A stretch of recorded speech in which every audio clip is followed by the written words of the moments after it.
Dalam kehidupan sehari-hari tentunya kita pasti pernah menemui masalah, entah itu sama teman, keluarga maupun pacar.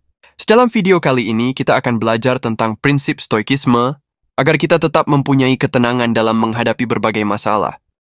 Yuk simak videonya baik-baik. Hari ini, kita akan menyelami esensi stoicisme dengan menjelajahi 10 prinsip abadi yang dapat merubah cara Anda menghadapi pasang surut kehidupan yang tak terhindarkan.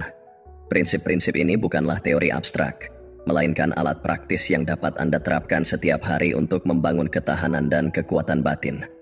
Apakah Anda sedang menghadapi hubungan yang sulit, merasa terbebani oleh tanggung jawab, atau hanya mencari tujuan yang lebih dalam? Kebijaksanaan stoicisme menawarkan wawasan mendalam dan strategi praktis untuk membantu Anda berkembang. Mari kita menjalani perjalanan melalui ajaran-ajaran stoik yang kuat ini. Dari mempelajari cara menetapkan tujuan yang jelas dalam hidup hingga menguasai seni pengendalian emosi, setiap prinsip berfungsi sebagai batu loncatan menuju kehidupan di mana peristiwa eksternal tidak lagi mendikte kedamaian batin Anda. Pada akhir video ini, Anda akan memiliki pengetahuan dan alat untuk menumbuhkan ketenangan dan kepercayaan diri, terlepas dari apa yang kehidupan hadapkan kepada Anda. Mari kita mulai perjalanan transformatif ini bersama dan temukan bagaimana kebijaksanaan kuno stoicisme dapat membantu Anda mencapai ketenangan yang tak tergoyahkan dan kebahagiaan sejati.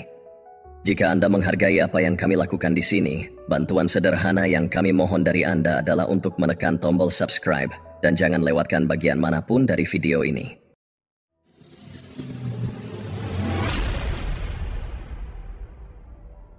Prinsip pertama, tujuan yang jelas. Bayangkan berlayar di lautan tanpa tujuan yang jelas. Anda akan hanyut tanpa arah, terombang-ambing oleh setiap perubahan angin dan ombak. Begitulah hidup tanpa tujuan yang pasti. Tujuan yang kuat dan jelas berfungsi sebagai kompas yang membimbing Anda di tengah gejolak. Epictetus menekankan pentingnya memiliki tujuan yang tegas. Ia menyatakan, kesulitan menunjukkan karakter seseorang, dan semakin besar kesulitannya, semakin besar kemuliaan dalam mengatasinya. Ini bukan sekadar renungan filosofis, ini adalah panggilan untuk bertindak. Ketika Anda memiliki tujuan yang jelas, itu berfungsi sebagai jangkar yang membumi Anda di tengah kekacauan. Kehidupan pasti akan memberikan tantangan, namun dengan tujuan yang kuat, tantangan tersebut menjadi lebih mudah diatasi. Mereka berubah dari gunung yang tidak dapat didaki menjadi batu loncatan yang dapat Anda naiki. Ketika tujuan dan nilai-nilai Anda jelas, dunia di sekitar Anda tampak menyusut. Tantangan besar menjadi langkah-langkah kecil dalam perjalanan menuju tujuan akhir Anda. Kekuatan batin yang dikembangkan melalui kebijaksanaan yang tabah tidak mudah dikalahkan. Tujuan yang kuat bukanlah sesuatu yang ditemukan secara kebetulan. Itu adalah hasil dari refleksi mendalam tentang apa yang benar-benar penting bagi Anda. Proses ini memerlukan waktu dan kejujuran. Anda harus menggali jauh ke dalam diri Anda, melampaui keinginan yang dangkal untuk menemukan apa yang sebenarnya mendorong Anda. Ini mungkin melibatkan evaluasi kembali arah hidup Anda, melepaskan kebiasaan lama, atau mengadopsi perspektif baru. Ini adalah proses penemuan diri dan penyelarasan diri yang berkelanjutan dengan jati diri Anda yang sejati. Setelah Anda menemukan tujuan ini dan menanamkannya dalam hati Anda, langkah selanjutnya adalah menerapkan ketekunan untuk melindungi dan merawat tujuan Anda. Ini melibatkan komitmen yang teguh terhadap tujuan tersebut.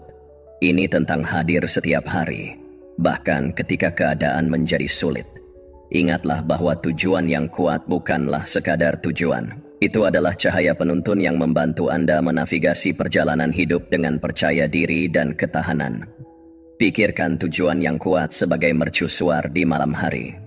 Itu tidak hanya membimbing Anda, tetapi juga memberikan rasa aman ketika badai kehidupan mencoba menarik Anda keluar jalur. Tujuan yang kuat bertindak sebagai penyelamat yang menjaga Anda, agar tidak tenggelam dalam lautan emosi dan kesulitan. Ini adalah kekuatan stoicisme. Ini bukan sekadar seperangkat aturan hidup. Ini adalah pemahaman mendalam tentang kekuatan kehendak dan tekad.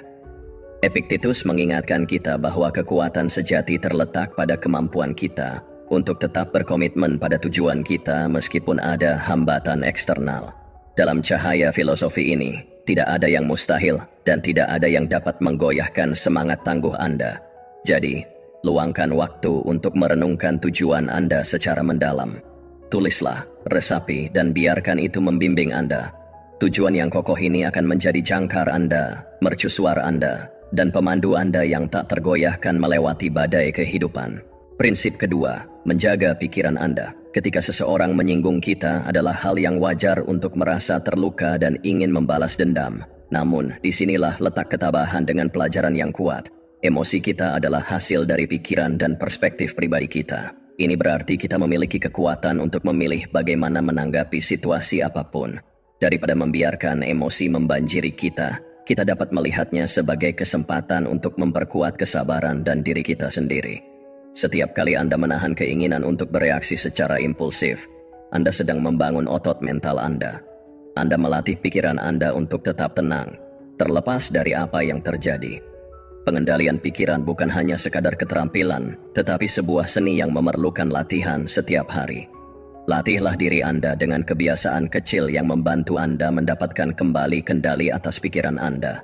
Misalnya, tetapkan tujuan kecil yang dapat dicapai setiap hari. Setiap kali Anda berhasil mencapai tujuan, tidak peduli seberapa kecilnya, Anda membangun kepercayaan diri dan memperkuat kemampuan Anda untuk mengendalikan pikiran. Fokuslah untuk hidup di masa kini dan perdalam pemahaman Anda tentang emosi Anda. Ketika Anda menyadari bahwa Anda memiliki kekuatan untuk memilih reaksi Anda akan menjadi lebih tangguh menghadapi tantangan dan tidak mudah terpengaruh oleh emosi negatif. Pertimbangkan kisah seorang pembuat roti yang mendedikasikan setiap hari untuk menyempurnakan keahliannya. Pembuat roti tidak terpengaruh oleh kritik atau pujian yang berlebihan. Mereka hanya fokus pada peningkatan keterampilan mereka tanpa memedulikan pendapat eksternal. Dedikasi yang tulus ini memungkinkan mereka mencapai kebebasan sejati dan kedamaian batin. Dengan menjaga pikiran Anda dari pengaruh eksternal, Anda dapat fokus pada pertumbuhan dan kesejahteraan pribadi. Menjaga pikiran Anda juga melibatkan penetapan batasan. Berhati-hatilah dengan apa yang Anda izinkan masuk ke dalam ruang mental Anda. Sama seperti Anda tidak akan membiarkan sampah masuk ke dalam rumah. Jangan biarkan pikiran negatif, orang-orang beracun atau media berbahaya mengacaukan pikiran Anda. Kelilingi diri Anda dengan pengaruh positif yang mengangkat dan menginspirasi Anda. Bacalah buku yang memperluas wawasan dan pengetahuan Anda. Terlibatlah dalam percakapan yang menantang dan kembangkan pemikiran Anda. Habiskan waktu dengan orang-orang yang mendukung dan mendorong. Filsafat Stoik bukan hanya sebuah disiplin ilmu klasik. Ini adalah alat yang ampuh untuk kehidupan modern. Dengan belajar mengendalikan pikiran dan menangani emosi kita dengan dewasa, kita dapat mencapai kedamaian dan kebebasan sejati di tengah dunia yang tidak stabil dan tidak pasti. Ini bukan tentang menekan emosi, tetapi memahami mereka secara mendalam dan merespons dengan cara yang sejalan dengan nilai dan tujuan kita. Salah satu teknik praktis adalah mempraktikkan kesadaran atau meditasi. Praktik ini membantu Anda menjadi lebih sadar akan pikiran dan emosi Anda, menciptakan celah antara stimulus dan respons. Di celah itu terletak kekuatan dan kebebasan Anda. Dengan berlatih mindfulness secara teratur, Anda melatih pikiran Anda untuk mengamati tanpa langsung bereaksi, sehingga Anda memiliki kendali yang lebih besar atas lanskap emosional Anda. Aspek lain dari menjaga pikiran Anda adalah menumbuhkan pola pikir berkembang. Terimalah tantangan sebagai peluang untuk berkembang, daripada ancaman terhadap kenyamanan Anda. Saat Anda menghadapi kesulitan, ingatkan diri Anda bahwa setiap rintangan adalah kesempatan untuk menjadi lebih kuat dan lebih bijaksana. Perubahan perspektif ini dapat mengubah cara Anda mengalami kesulitan, menjadikan Anda lebih tangguh dan tidak mudah terpengaruh oleh pengaruh negatif. Ingatlah, menjaga pikiran Anda adalah perjalanan seumur hidup. Ini adalah tentang secara konsisten memilih untuk fokus pada apa yang dapat Anda kendalikan, pikiran Anda, respons Anda, dan sikap Anda. Ini adalah tentang menolak mentalitas korban dan merangkul peran sebagai pencipta aktif dari pengalaman Anda sendiri. Semakin banyak Anda berlatih, semakin alami hal tersebut menjadi. Dan dengan cepat Anda akan menemukan bahwa peristiwa eksternal memiliki semakin sedikit kekuatan atas kedamaian batin Anda. Prinsip ketiga, menghadapi kritik. Epictetus mengajarkan bahwa kita tidak dapat mengendalikan pendapat atau tindakan orang lain, tetapi kita dapat mengendalikan bagaimana kita bereaksi terhadap mereka. Prinsip ini berarti bahwa bahkan ketika seseorang mengkritik kita dengan keras, kita memiliki kekuatan untuk memutuskan seberapa besar kritik itu akan mempengaruhi kita. Dalam dunia saat ini diterjemahkan menjadi menerima bahwa setiap orang memiliki perspektif dan nilai-nilai mereka sendiri yang mungkin tidak selalu sejalan dengan kita. Hal ini wajar untuk menghadapi pendapat yang berbeda dan terkadang kata-kata kasar. Yang terpenting adalah bagaimana kita memproses dan menanggapi situasi ini. Langkah pertama dalam menghadapi kritik adalah memahami diri kita sendiri secara mendalam. Ketika Anda memiliki pemahaman yang jelas tentang motivasi dan alasan di balik tindakan Anda, kritik dari orang lain tidak akan lagi terasa menyakitkan. Jika Anda tahu bahwa Anda bertindak sesuai dengan nilai dan prinsip Anda, kata-kata negatif dari orang lain akan menjadi tidak terlalu penting. Kesadaran diri ini akan menciptakan fondasi yang kuat yang melindungi Anda dari direndahkan dan mudah terpengaruh oleh pendapat eksternal. Ketika menghadapi kritik, alih-alih bereaksi secara defensif, luangkan waktu sejenak untuk berhenti dan berpikir.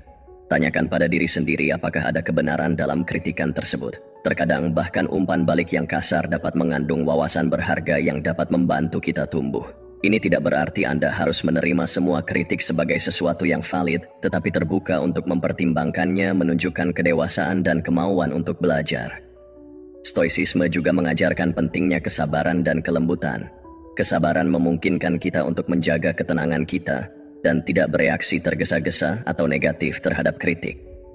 Kelembutan membantu kita menjaga hubungan baik dengan orang lain, bahkan ketika mereka tidak setuju atau mengkritik kita.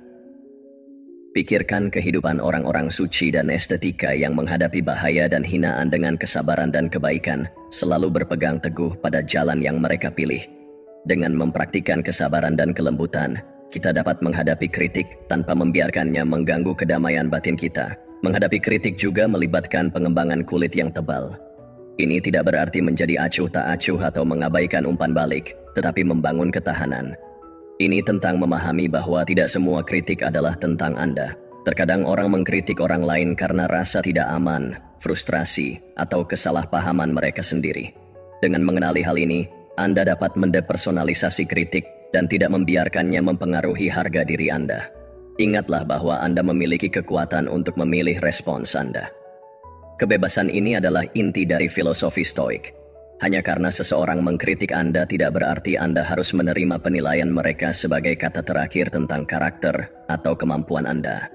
Anda dapat memilih untuk mengambil apa yang berguna dan membuang sisanya. Pendekatan selektif ini dalam menangani kritik memungkinkan Anda untuk tumbuh tanpa terbebani oleh sikap negatif. Terlibat dalam dialog yang membangun adalah cara efektif lainnya untuk menangani kritik. Jika kritik datang dari seseorang yang dekat, seperti teman atau anggota keluarga, pertimbangkan untuk mendiskusikannya dengan mereka. Mintalah klarifikasi dan ungkapkan perspektif Anda dengan tenang. Ini tidak hanya membantu menyelesaikan kesalahpahaman, tetapi juga memperkuat hubungan Anda dengan mendorong komunikasi terbuka dan rasa saling menghormati. Menghadapi kritik dengan efektif dapat menginspirasi orang lain. Ketika orang melihat Anda menanggapi kritik dengan anggun, tenang, dan kemauan untuk belajar, mereka cenderung mengagumi kekuatan Anda dan mengikuti contoh Anda. Anda menjadi panutan untuk ketahanan dan kecerdasan emosional yang mewujudkan prinsip-prinsip stoicisme dalam kehidupan sehari-hari. Prinsip keempat, mengubah penghinaan. Epictetus mengajarkan bahwa apa yang menakutkan dan mengganggu kita bukanlah peristiwa itu sendiri, tetapi bagaimana kita memikirkan mereka. Ini berarti bahwa ketika seseorang menyinggung Anda, bukan kata-kata atau tindakan mereka yang menyakiti Anda, tetapi persepsi dan reaksi Anda terhadap kata-kata atau tindakan itu. Dengan kata lain, kekuatan terletak pada diri Anda untuk memutuskan seberapa besar sebuah penghinaan akan mempengaruhi Anda. Prinsip ini membebaskan, karena mengalihkan kontrol dari keadaan eksternal ke dunia internal Anda. Mengubah penghinaan bukanlah tentang menyangkal emosi Anda. Adalah hal yang alami untuk merasa sakit atau marah ketika Anda tersinggung. Stoicisme mengajarkan kita untuk mengakui emosi ini tanpa dikendalikan oleh mereka. Ini tentang menciptakan ruang antara rangsangan dan respons Anda. Di ruang itu terletak kekuatan Anda untuk memilih respons yang sejalan dengan nilai dan tujuan jangka panjang Anda. Salah satu cara praktis untuk mengubah penghinaan adalah melalui pengaturan kognitif. Ketika Anda merasa tersinggung, Cobalah melihat situasi dari sudut pandang yang berbeda. Alih-alih fokus pada hal negatif, tanyakan pada diri sendiri apa yang dapat Anda pelajari dari pengalaman ini. Ini tidak berarti Anda harus setuju dengan pelanggar, tetapi memungkinkan Anda untuk mengambil pelajaran yang mungkin ada dan tumbuh dari mereka. Misalnya, jika seorang teman mengkritik pilihan gaya hidup Anda, alih-alih mengambilnya secara pribadi, pertimbangkan apakah ada nilai dalam pengamatan mereka, atau apakah itu adalah kesempatan untuk menegaskan komitmen Anda terhadap nilai-nilai Anda. Stoicisme juga menekankan pentingnya empati. Ketika seseorang menyinggung Anda, cobalah menempatkan diri Anda di posisi mereka. Apa yang mungkin mereka alami yang menyebabkan mereka bertindak seperti itu? Perspektif ini dapat membantu Anda merespons dengan kasih sayang alih-alih kemarahan. Ini bukan tentang membenarkan perilaku buruk, tetapi tentang memahami kondisi manusia dan mengakui bahwa setiap orang memiliki perjuangan mereka sendiri. Teknik kuat lainnya adalah berlatih memaafkan. Menyimpan rasa sakit dan kebencian hanya merugikan Anda. Ini seperti meminum racun dan mengharapkan orang lain yang menderita. Dengan memilih untuk memaafkan, Anda membebaskan diri dari beban emosi negatif. Memaafkan tidak berarti membenarkan penghinaan, tetapi lebih kepada melepaskan cengkeramannya pada Anda. Ini adalah hadiah yang Anda berikan pada diri sendiri, memungkinkan Anda untuk melanjutkan dengan kedamaian dan kejelasan. Filosofi Stoik juga mengajarkan kita bahwa kekuatan sejati terletak pada merangkul dan mengatasi kesulitan, bukan menghindarinya. Setiap penghinaan yang Anda temui adalah kesempatan untuk membangun ketahanan Anda. Sama seperti otot tumbuh lebih kuat melalui ketahanan, karakter Anda diperkuat melalui menghadapi dan mengubah penghinaan. Semakin Anda berlatih ini, semakin alami hal itu terjadi sampai Anda menemukan bahwa peristiwa eksternal memiliki sedikit kekuatan untuk mengganggu kedamaian batin Anda. Ingatlah bahwa mengubah penghinaan adalah sebuah praktik.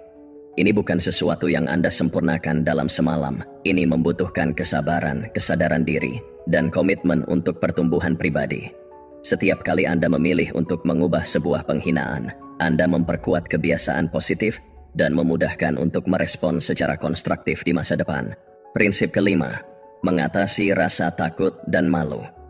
Epictetus menunjukkan sebuah kebenaran mendalam.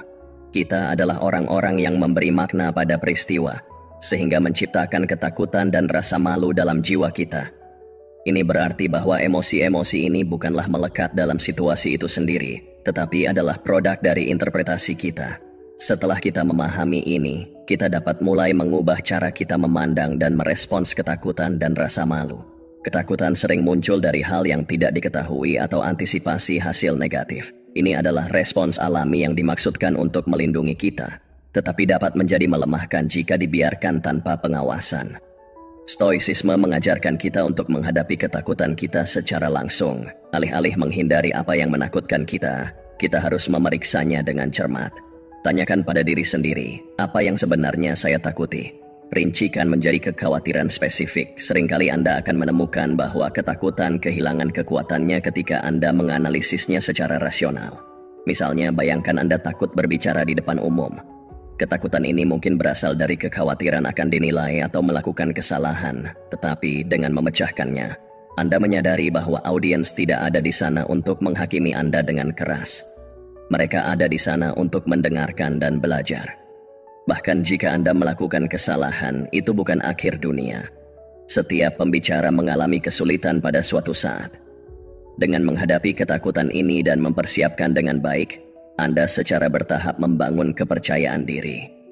Setiap kali Anda berbicara, Anda mengikis ketakutan itu dan membuatnya lebih dapat dikelola. Rasa malu adalah emosi yang dalam yang dapat membuat kita merasa tidak berharga atau cacat. Ini sering berasal dari tekanan sosial atau kesalahan masa lalu. Stoicisme mengajarkan kita untuk menghadapi rasa malu dengan keberanian dan kasih sayang terhadap diri sendiri.